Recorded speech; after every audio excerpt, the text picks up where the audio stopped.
Okay, Honey and I are out here. It's about 15 degrees, and as you can see, it's perfect conditions for finding white antlers. But here's the thing, I know how many antlers I'll find sitting at home on my couch. So we're gonna give it a try. We're gonna give it a try, and we're gonna find some antlers today. So come with us. You guys stay warm. We'll walk to keep warm. Well, Bull spent the night right there. We didn't spook him out because he walked over here and went to the bathroom and then just walked to here, did a little bit more, and then just walked out. So we haven't pushed him. We'll just be careful. But if they're there right now, they're in here when they shed. So, you know, we could have gone low. We could have gone low and looked for deer sheds. But I want to find some elk sheds today. So we're going to keep pushing through this snow. Maybe get lucky.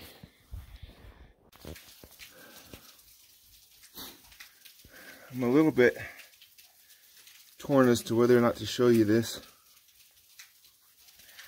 I found this little, I spotted this spot here from a little ways out, and I was going to come show you this ruin. I'm not going to show you enough of it so that it will be recognizable for reasons that will become obvious, but I can see here this whole thing's been utterly dug and utterly looted. It's destroyed, just big potholes. It's been dug up, but let me show you this.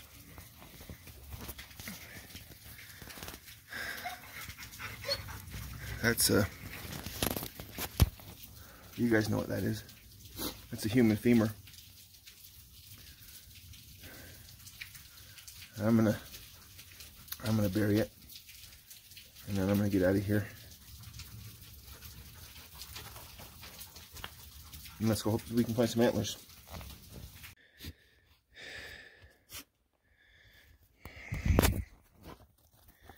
So this is the kind of stuff that we're in today.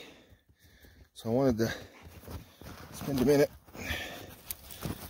Maybe I should take my own forthcoming advice and do this while I'm not moving. Slippery. So I've done videos on how to shed hunt in the heat safely. I wanted to touch a little bit on these conditions: cold, slippery, wet conditions.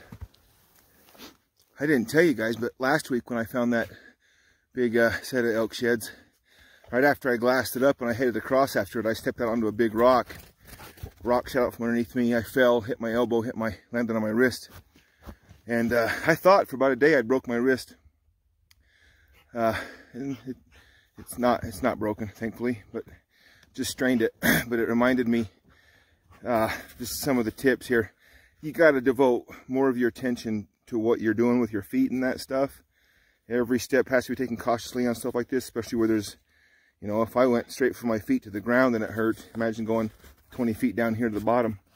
You've got to pay attention to where you're walking. Now, I'm comfortable. It's only mid-20s right now. High today's going to be in the low 30s. I'm comfortable in this light jacket. Why? Because there's zero wind, and I checked. There's not going to be hardly any wind today. Or I'd have brought another layer.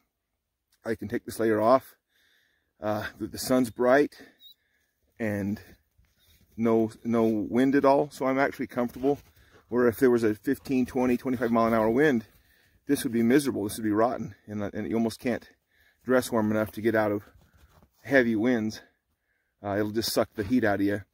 You have to be careful of your calories. It takes more calories to stay warm than it does to cool off. So when you're in this cold stuff, be mindful that you're eating enough calories, that your engine, you know, your body has calories to burn to keep you warm. And just go slow.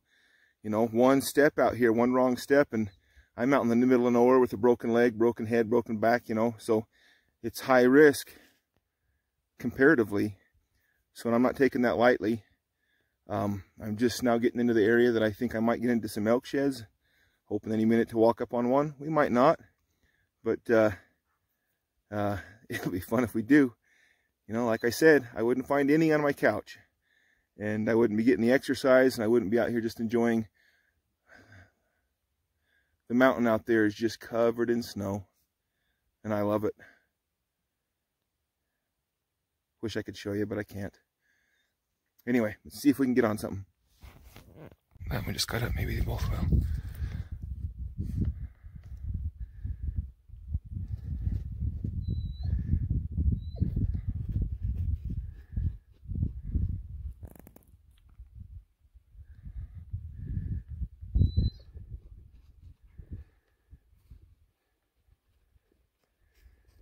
There we go. Now they're both up.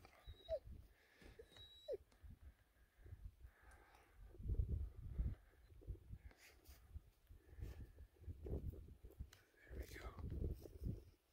There's the first one and the second one.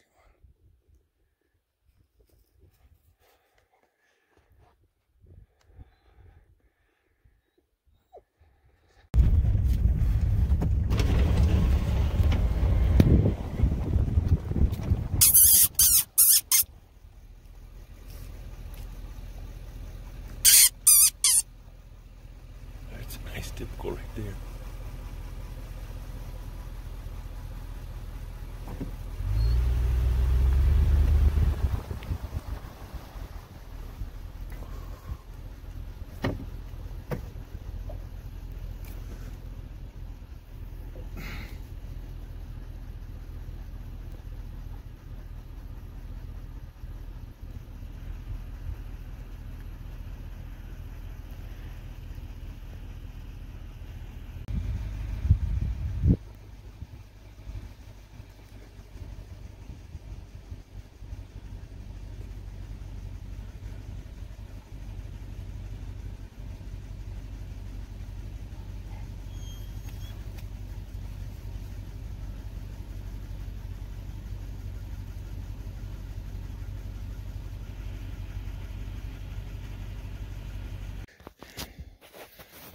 All right, well, finally. So right down here, these bulls. We just found an antler finally. Let's see it. Where is it, honey? Let's see what we got here. Not bad. Look at that. He was. Oh, there's the other side. Look. Right there. See it? Side by side set. I was literally standing right up there glassing for 30 minutes. I just happened to come back across this way. Check it out. Sweet side by side set. 7 at least on this side. Other one's right there. Right here. This thing's a stud. Look at him. He's got an extra right there. He's got an extra on the other one. 1, 2, 3, 4, 5, 6, 7. He's at least a 7 by 7. Let's get him out and check this out.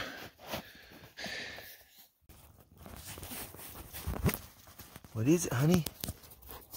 See if we can fix this where I can show you these antlers. Check out this set. I think he's a young bull.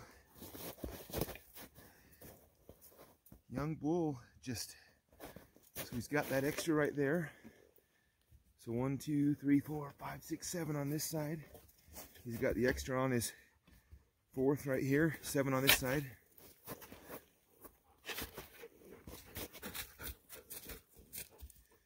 Look at that. I don't think he's real old, so it'd be cool to find some other years off of him, see how he finishes out. Too bad about the, what's that one? doesn't really have a third on this side because that extra.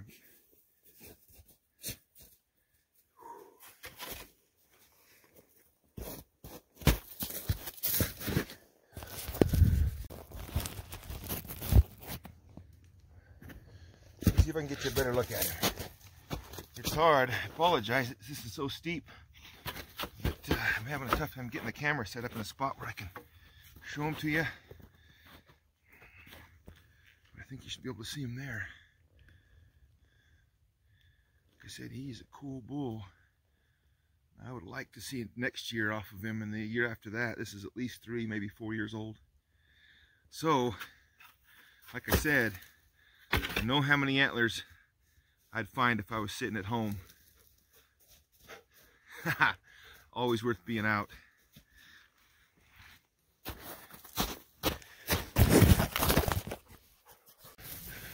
See what this is. I can tell it's antler, but what do we got?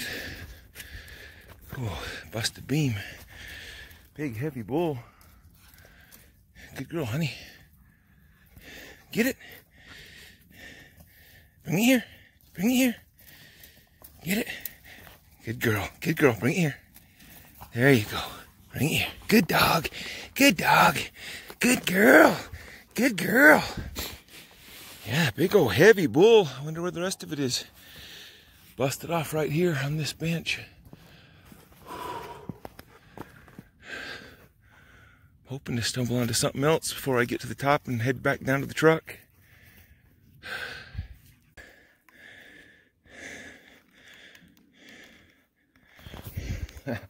Sorry, I had to get the podcast shut down. Alright, so what I'm doing, I've come in here in the area that I've hit and other people have hit. In fact, there's boot tracks either from today or yesterday that I've been trying to get out of. So what I did is I went, okay, when I hit this, how would I hit it? And I'm trying to alter, you know, what would I have hit? What would be like the prime spots that everybody would want to hit? And then I'm going someplace else. So I'm hitting benches and draws and stuff like that that I normally wouldn't hit because they're not the prime stuff, you know, where the elk sheds are likely to be. But the thing is about elk sheds are where you find them. They are where you find them. They can be anywhere. And I'm making my way down to one right here. It's just so fun to find stuff, and you know, because so I get messages from people. I mean, some of you guys that are awesome. I'll get messages from people that say, hey, I've hunted out the area where I live. Would you give me some areas where I can go by where you live? And I mean, some of you will kind of recognize why that's, I don't know. You just don't do it. But I mean, people do it. I would never call somebody and say, hey, I want to come hunt in your backyard. What is it, honey? Did you find one? Good girl. Well, honey just found it, so let me... Good girl, bring it here. Oh, what a good dog. Good girl. She's bringing that 6-pointer. Good dog. Good girl. Good girl. All right, well, she stole my thunder. Good girl. I didn't trigger or anything. Anyway, nice 6 with the second busted off. Well, my point that I was getting at is, the reality is, nobody shed hunts their area more than I shed hunt my area. I'd be willing to bet that. And I know that I haven't hit my area. Even though I've been in every general area, you simply can't walk everywhere. Nobody can walk everywhere. And you can walk past them. Even if you've walked places, you can walk right past stuff. So, you know, go into your areas and go, okay, this is how I would have hit it last time I was here. What else am I missing? Did I walk that draw? Did I walk that bench? Did I walk that hill? Did I walk that mesa? And if not, hit them. They're still out here. There's still antlers to be found. Let's hope we can match this one up and have another cool 6-point set.